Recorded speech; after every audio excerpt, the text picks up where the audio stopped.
Silicon city ಜನರಿಗೆ ಸಚಿವ ಸಂಪುಟ ಸಭೆಯಿಂದ ಒಂದು ದೊಡ್ಡ ಗ್ರೀನ್ ಸಿಗ್ನಲ್ ಅಥವಾ ಗುಡ್ ನ್ಯೂಸ್ ಸಿಕ್ಕಿದೆ.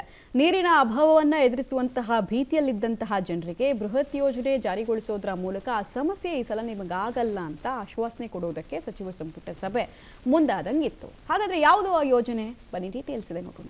ರಾಜಧಾನಿ ಬೆಂಗಳೂರು ಜನರಿಗೆ ಗುಡ್ ನ್ಯೂಸ್. 6ನೇ ಹಂತದಲ್ಲಿ ಕಾವೇರಿ ನೀರು ಪೂರೈಕೆ. 1.5 ಕೋಟಿ ಜನರಿಗೆ ಜೀವಜಲ ಫಿಕ್ಸ್. ಬೆಂಗಳೂರಿನಲ್ಲಿ ನೀರಿನ ಬವಣೆ ನೀಗಿಸುವ ನಿಟ್ಟಿನಲ್ಲಿ ಸರ್ಕಾರ ಮಹತ್ವದ ಹೆಜ್ಜೆ ಇಟ್ಟಿದೆ. ರಾಜಧಾನಿ ಜನರಿಗೆ ಕಾವೇರಿ ನೀರು ಒದಗಿಸುವ 6ನೇ ಹಂತದ ಯೋಜನೆಗೆ ಸಚಿವ ಸಂಪುಟ ಸಭೆಯಲ್ಲಿ ಅನುಮೋದನೆ ಸಿಕ್ಕಿದೆ. ಹೌದು, 6ನೇ ಹಂತದಲ್ಲಿ ಕಾವೇರಿ ನೀರು ಪೂರೈಕೆ ಯೋಜನೆ ಜಾರಿಗೆ ಸಿದ್ಧಪಡಿಸಿರುವ ಡಿಪಿಆರ್ಗೆ ಸಂಪುಟ ಅನುಮೋದನೆ ನೀಡಿದೆ. ಈಗಾಗಲೇ 5ನೇ ಹಂತದ ಮೂಲಕ ನಗರಕ್ಕೆ ಒಟ್ಟು 2225 ಎಂಎಲ್ಡಿ ನೀರು ಪೂರೈಕೆ ಆಗ್ತಿದೆ.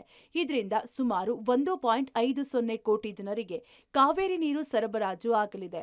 ಗ್ರೇಟರ್ ಬೆಂಗಳೂರು ಪ್ರಾಧಿಕಾರದ ವ್ಯಾಪ್ತಿಗೆ ಸೇರ್ಪಡೆಯಾದ ಹೊಸ ಪ್ರದೇಶಗಳಿಗೆ ಕುಡಿಯುವ ನೀರಿನ ಅಗತ್ಯವಿದೆ. ಇದನ್ನ ಗಮನದಲ್ಲಿಟ್ಟುಕೊಂಡು 6ನೇ ಹಂತದ ಯೋಜನೆಯನ್ನ ಜಲಮಂಡಳಿಯು ರೂಪಿಸಿದೆ. ಬೆಂಗಳೂರಿನಲ್ಲಿ ಈ ಯೋಜನೆಯಿಂದ ಒಟ್ಟು 6 ಟಿಎಂಸಿ ನೀರು ಸಿಗಲಿದೆ.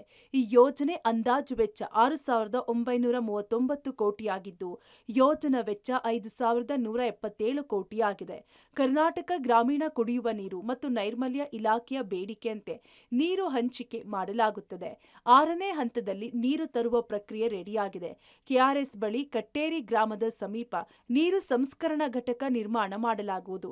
ಅಲ್ಲಿಂದ ಗುರುತ್ವಾಕರ್ಷಣ ಬಲದಿಂದ ರಾಮನಗರದ ದೇವರ ಹೊಸಳ್ಳಿ ಶೇಖರಣಾ ಜಲಾಶಯಕ್ಕೆ ನೀರು ಹರಿಯುತ್ತದೆ. ಬಳಿಕ ಕೆಂಗೇರಿ ನೈಸ್ ರಸ್ತೆಯ ಜಂಕ್ಷನ್ನ ಶೇಖರಣಾ ಸಂಗ್ರಹಾಗಾರಕ್ಕೆ ನೀರು ಪಂಪಿಂಗ್ ಮಾಡಲಾಗುತ್ತದೆ. ಅಲ್ಲಿಂದ ವಿವಿಧ ಬಡಾವಣೆಗಳಿಗೆ ನೀರು ಪೂರೈಸಲಾಗುತ್ತದೆ. ಸದ್ಯ ಈ ಯೋಜನೆಯಿಂದ ಬೆಂಗಳೂರಿನ ನಾಡಪ್ರಭು ಕೆಂಪೇಗೌಡ ಬಡಾವಣೆ, ಶಿವರಾಮ ಕಾರಂತ ಬಡಾವಣೆ ಸೇರಿದಂತೆ ನಗರ ಭಾಗಗಳಿಗೆ 4 ಟಿಎಂಸಿ ನೀರು ಪೂರೈಸಲಾಗುತ್ತದೆ. ಉಳಿದಂತೆ ದೇವನಹಳ್ಳಿ, ಹೊಸಕೋಟೆ, ಹುಣಸಮಾರನಹಳ್ಳಿ, ಮಾದನಾಯಕನಹಳ್ಳಿ, ನೆಲಮಂಗಲ ಮತ್ತು ಚಿಕ್ಕಬಾಣಾವರ ಸೇರಿ ಗ್ರಾಮೀಣ ಭಾಗಕ್ಕೆ 2 ಟಿಎಂಸಿ ನೀರು ಪೂರೈಸಲಾಗುತ್ತದೆ. Metro bureau, public TV, Bengaluru.